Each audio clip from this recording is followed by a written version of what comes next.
Caring for the caregiver. As a caregiver, there are days when it would be so much easier to just walk away. And sometimes that's the only solution, especially if there is physical violence involved. But that's not what we're discussing today. Today, we're discussing what it looks like to remain in these relationships while having the healthiest possible relationships and family dynamics. First of all, know that this is hard. You're not weak, and your family member is not trying to kill you, even if it can kind of feel like it. And in reality, the stress of caregiving can be hard on the caregiver's health, but they're not trying to kill you. Caregiving can be a really lonely life. A lot of times the person with PTSD requires a lot of isolation or is busy accidentally burning personal bridges with friends and family members. Either way, this leaves the whole family more isolated. We have canceled many plans last minute due to PTSD coming on unexpectedly. As the caregiver, it's important that you work on maintaining friendships of your own, relationships that are not dependent on whether or not the person with PTSD can be involved. If you don't, the role of caregiving will consume you. I'm not talking about a BFF or sacred confidant, just someone who can be there for you to have coffee or a drink once in a while, someone who has nothing to do with your real life.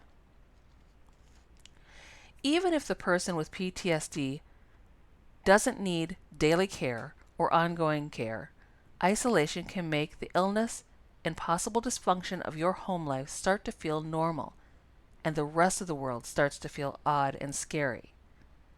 Get out a bit and give yourself some me time. It's also important to make a concerted effort at self-care.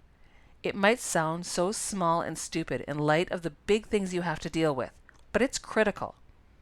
Self-care helps to protect both your physical and mental health. Self-care is anything that makes you feel good. It might be something stereotypic like taking a hot bath, or it may be to stop and breathe. And when I say breathe, I really mean breathe. You would be surprised how often a person holds their breath or breathes in a shallow way when they're stressed. Healthy bodies need deep breaths. Do it intentionally.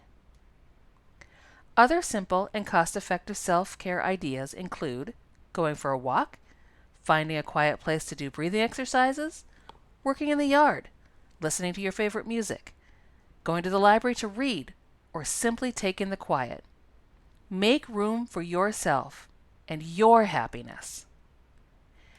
Even with all the good intentions and best efforts at self-care, you might still experience what is called caregiver burnout or caregiver fatigue.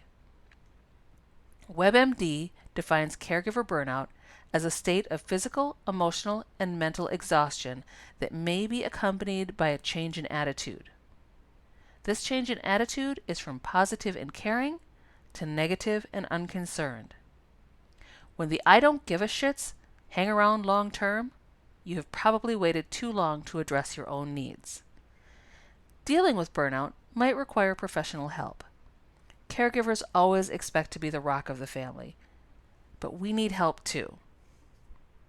For more ideas on self-care, see the Caregiver Self-Care Packet and monthly self-care calendar following this video.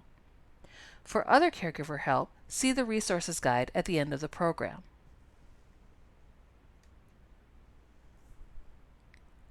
Next, let's talk about keeping everyone emotionally and physically safe.